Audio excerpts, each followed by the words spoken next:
Hello, in front of me I've got MOTOROLA Razr 2022. In this video I'll show you how to find and manage File Manager.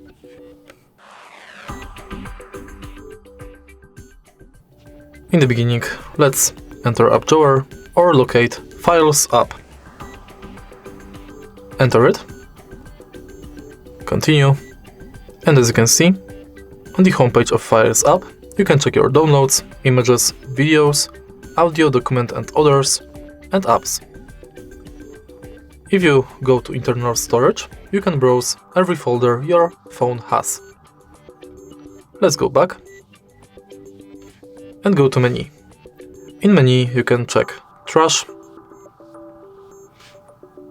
Later you'll be able to perform a quick clean by pressing the button that appears right here. And in settings you can manage File Manager settings. Also, you can perform clean.